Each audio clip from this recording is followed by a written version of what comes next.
Hey guys, we're going to get started talking about the development of fluoroscopy in page 674 in chapter 38.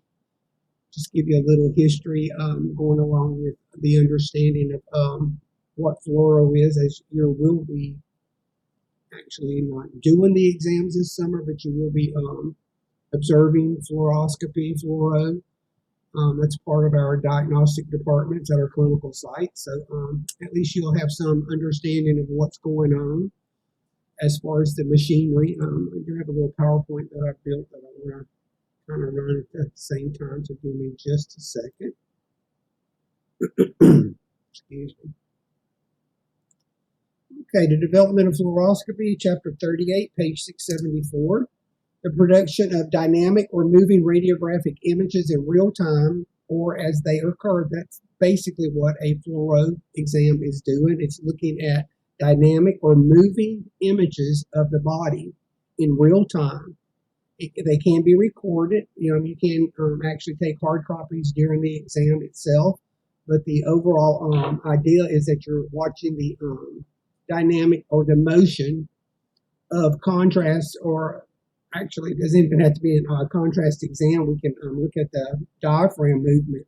We can look at other organs in real time. So it's actually viewing live image in real time, and it was invented by Thomas Edison in 1896. That was only 1 year after Röntgen discovered the X-rays. If you think about it, he actually discovered the X-rays because of a glowing screen in the corner of his lab. So that, to me, was really the very first incident that fluoro occurred. Kind of interesting. But anyway, there's a little image in the PowerPoint showing you here. Let's see if I can get my pointer to show up for us. Had it going earlier. Black screen, presenter, pointer options, the laser pointer. So right here it says Edison holds a fluoroscope over his hand of Clarence Daly. As you guys remember in your intro class, he was the very first one that actually died from radiation poisoning or over exposure. But you can see here that this is actually what he's looking through is a fluoro, and it has an intensifying screen, and the actual X-ray is in this box, the actual tube, so it's projecting up. And he's viewing it because at the bottom of this box is this metal box that he's got here is a screen of fluoroscopy material, fluoro material, fluorescent material, which means that it glows as it's being radiated by the X-rays. So you can see the problem with this setup. Obviously, it's very dangerous because he's looking directly down into the beam. That's obviously not a safe thing, but at that time they did not know the dangers of radiation, so they didn't really see any harm in him doing this. But this was actually Thomas Edison and Clarence Daly, as they were using the idea of fluoroscopy or a fluorescent material. It would be glowing, so the X-rays were coming through. There's his hand, and the image of his, or the negative aspect of the hand would be glowing on this screen, and he's looking directly at that glowing screen. But you have to remember, there's also live X-rays going through all of that. So anyway, the fluoroscope, the original fluoroscope, consisted of a metal cone like the one I just showed you with the fluorescent screen in the bottom, and a viewing window at the top. Here again is the same concept. You can see as the he is staring straight down. The viewing box is down here at the bottom, and you also notice that he's got blackout eye protectors on. Actually helps his eyes to adapt to the very weak, very dim image that he's looking at. So it created a dark field around his actual eyes. With the X-ray tube on the opposite side of the anatomy. Again, you can see the anatomy going here. The image carried by the remnant beam will make the fluorescent screen glow. So again, this is just another picture showing you how It was very primitive and very dangerous. With that idea, here's another picture of the open fluoroscopy, a large intensifying screen. This is again right here. You see this screen. Here's your x-ray tube, patient, x-rays going straight through.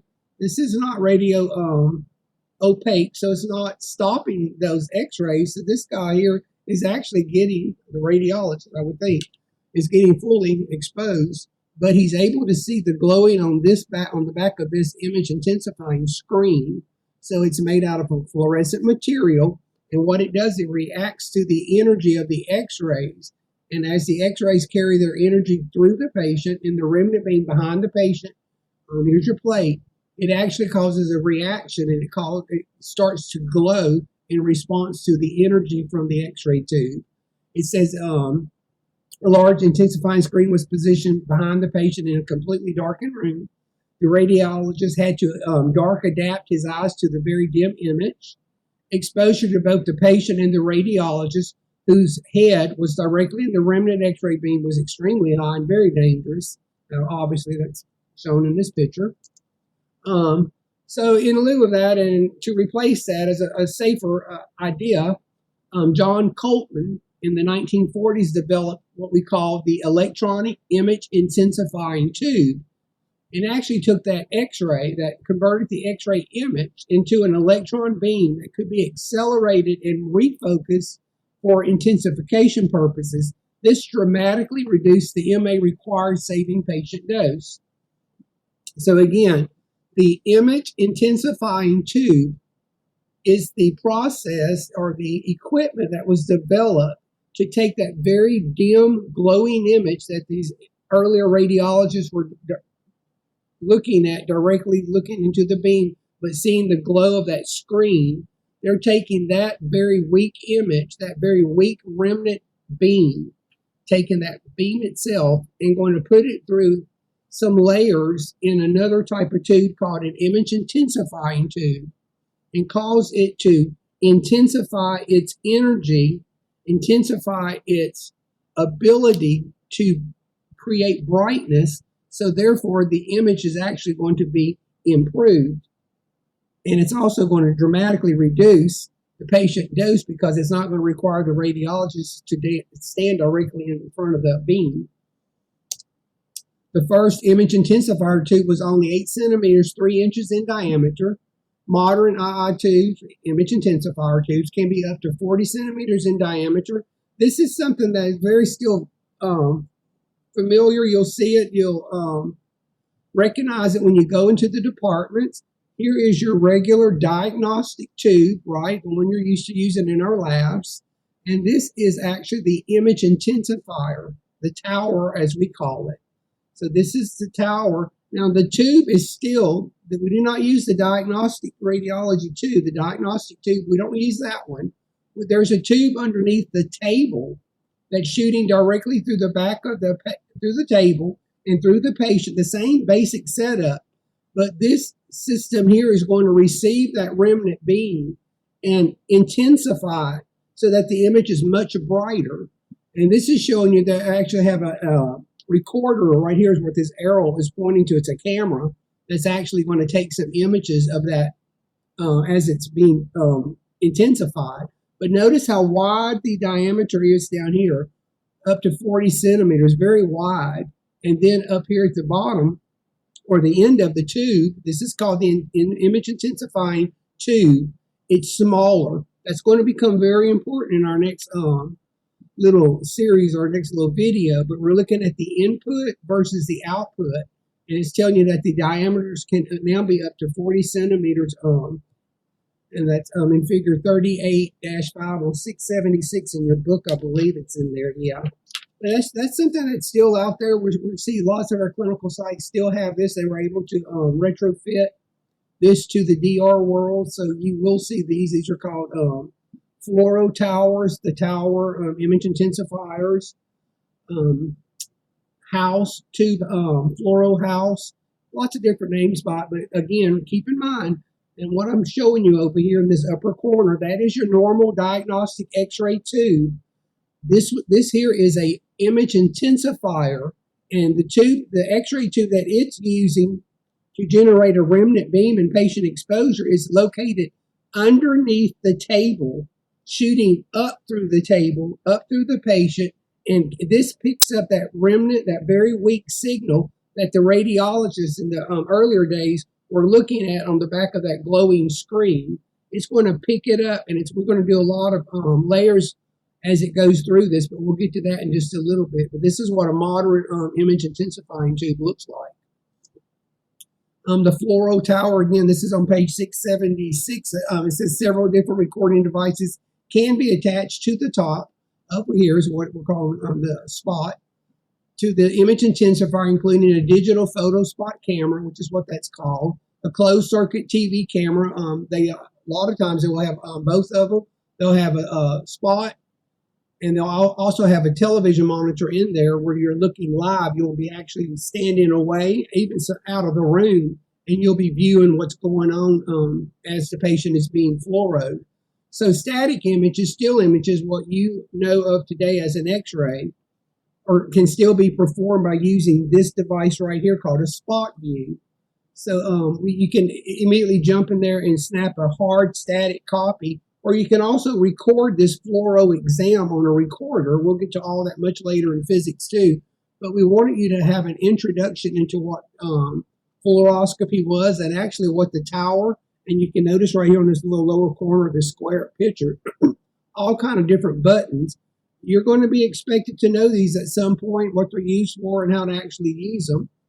Students are never allowed to fluoro on your own. It has to be a radiologist or a radiologist assistant doing the actual fluoro. It is not within our scope of practice. It is against the law for us to actually live fluoro a patient, unless you're working under the discrete discretion of a radiologist.